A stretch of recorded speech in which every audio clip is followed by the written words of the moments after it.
Thank you so much for keeping it KTN Farmers TV. My name is Susan Mwangi and this is Mizizi. On this week's episode, we are coming to you from Kimbimbi in Kirinyaga County, where we will be interacting with one Mr. and Mrs. Jack and Jane, who are cassava farmers, and they are not just doing farming. They have other businesses that they indulge in, but they will be telling us more about this. Now, for you who is aspiring to practice cassava farming, stay tuned as you will be learning a lot on how you can be able to farm cassava in a successful and a profitable way.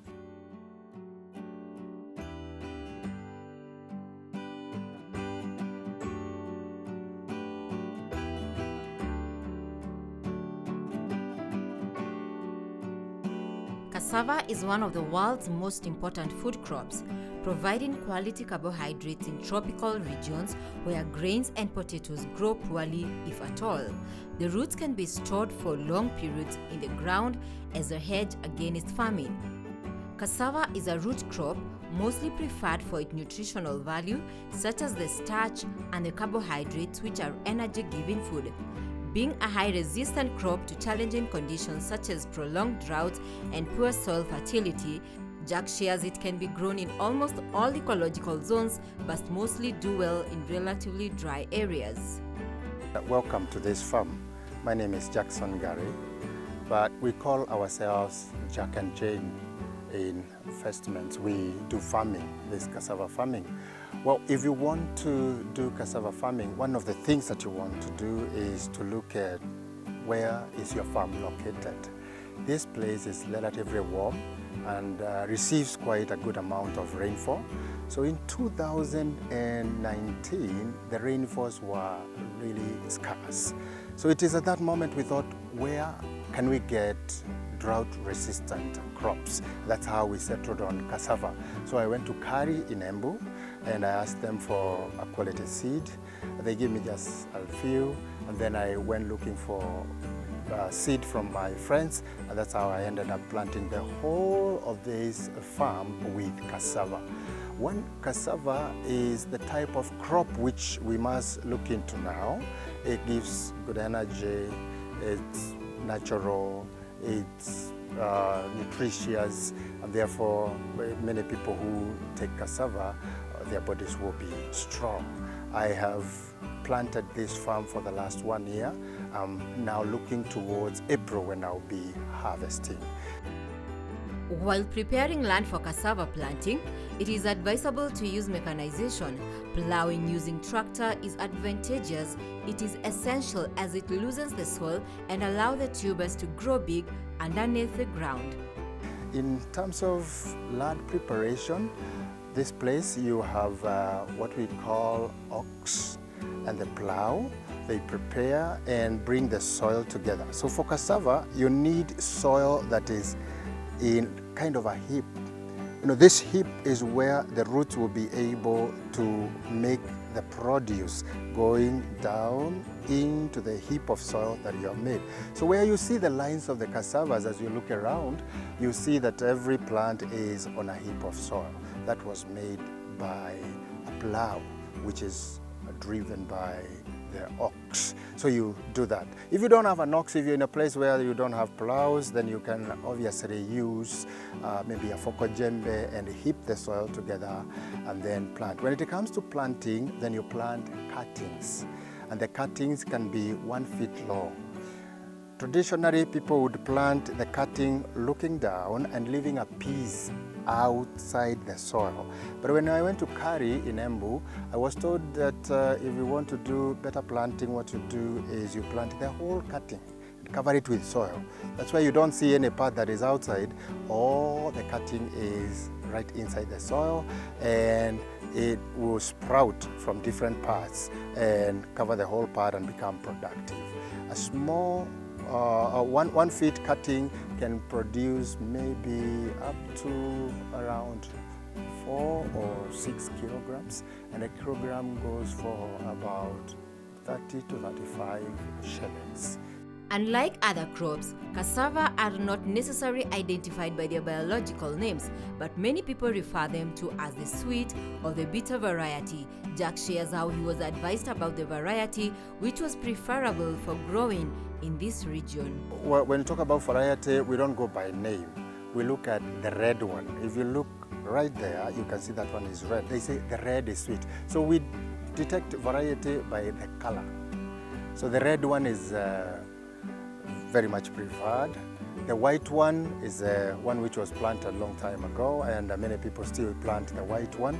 Then we have the mixture between white and red. But basically, most of the cassava that are planted in this piece of land is the red one, which is sweet, nutritious, and resistant to pests and also resistant to drought. And many people in the market, they say the red one is sweet. So that's why we planted that one. Cassava matures between 8 to 12 months after planting. Ideally, this can be seen as a long time. Hence, they need to cross-plant with other crops for maximum usage of the land. Jack shares with us on how he and his wife has made a total use of this 1.5 acre of land. Every farmer must be patient because this is a perennial crop. What that means is that you plant in April and harvest the following April. This is almost 8 months old, and therefore in April we'll be harvesting, and we have to be patient and wait until the cassava matures. In a short while we'll be looking at how far it has come, so it might not have matured. So you have to wait for a full year. Now what does that mean? It means in your farm you have to do other things. That's why we have sweet potatoes. Sweet potatoes are only 2 months, 3 months, and then you harvest, and then you plant again. But for the cassava, you have to wait for 1 year. This is true of any form of success.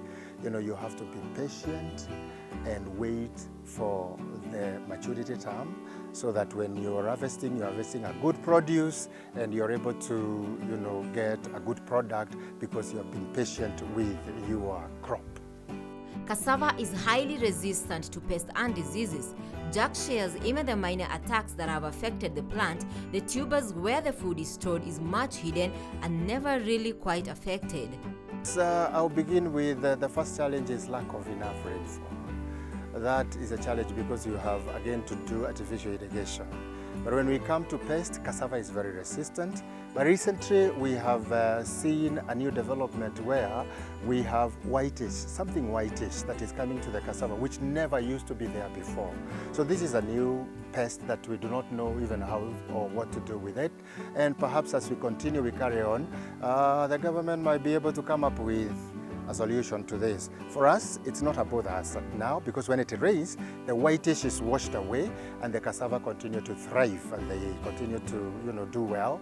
So we don't spray, we do not use pesticides in the cassava, and that's the greatest advantage.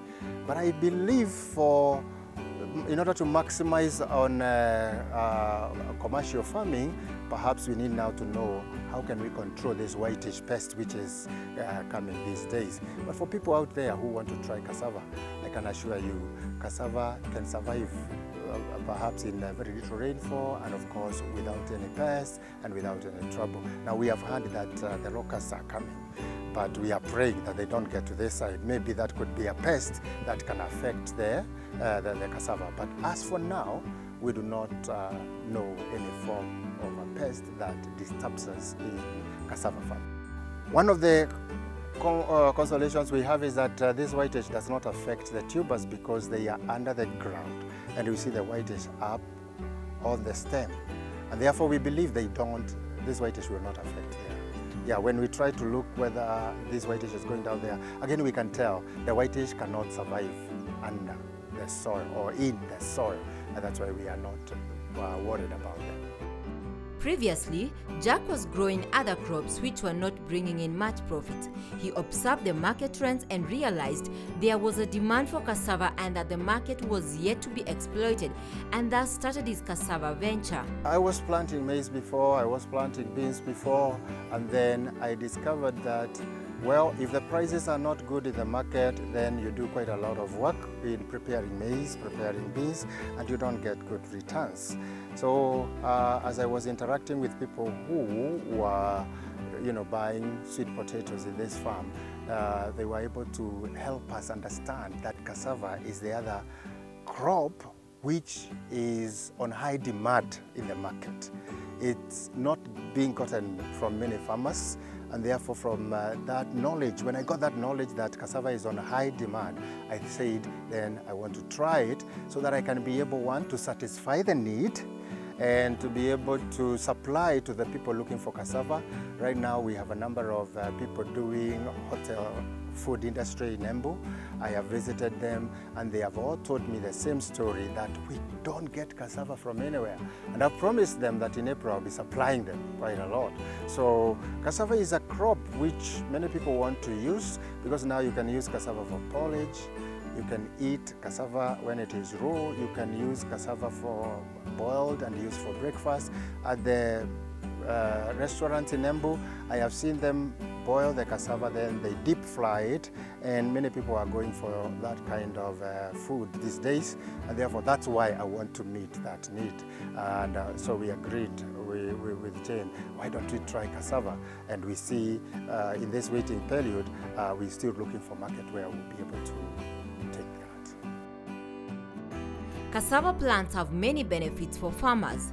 The stems can be utilized in other farming practices, such as staking in horticulture farming. I believe it has multiple benefits. One, you can buy the leaf, then you can also buy the stem, these trees, the small stems, you can use them. As you'll see, the stems are so many, because one stem produces so many stems. Then they can be used in training the tomatoes. Organic farming is highly recommended in the effort of minimizing the usage of chemicals. James is assuring consumers of cassava that it is among the crop grown organically, hence no need to worry. In these days when we are talking of eating healthy, cassava is natural and healthy food. And it can be very useful because, one, you have no exposure to any form of risk when you use cassava. You get it in its natural form. And when you have just a piece in the morning, then the other thing is quantity. You just get one piece in the morning, and that piece in the morning will keep you strong throughout the day because it gives a lot of energy. I think it's in the class of carbohydrates. It gives you a lot of energy that can make you run through the day. Well, other things that people use in the morning, perhaps if I don't shy away and talk about maybe bread, that I don't know can give equal measure of strength with cassava. Cassava farming is one that does not require a lot of capital, and especially if you have your own piece of land. Acquiring the seeds is as easy as walking into your neighbor's field and asking for a few stems. James shares that it is one of the most affordable enterprise to start. Many people today are saying the economy is bad, which is somehow true. But what I would encourage is that when you have a farm that you have planted other things, they can grow very well along with the cassava. For example, in this farm we have planted other things that we are calling the bigger project. But cassava comes in, it does not, constrain the other crops. And therefore, if you want to begin, you just begin with a small piece of land. And to get seed, you just need to go to the nearest curry or to the nearest person who has cassava themselves and cut the stem into 1 feet pieces. So it is not difficult to get seed. It is not also difficult to prepare the land. It doesn't require much capital. It's as easy as saying, tomorrow I want to plant cassava because there is need in the market, and then you go right there and take the seed, go prepare your farm, plant, and after you plant, what you need is to just keep your land clean. Come and keep your land clean. And the weeds grow sometimes maybe once in 2-3 months, and if there are no long rains, if there are not much rains, then the weeds do not also come up. You find that you can take maybe 2 months before you weed, and that's helpful because you're using little investment to harvest quite much.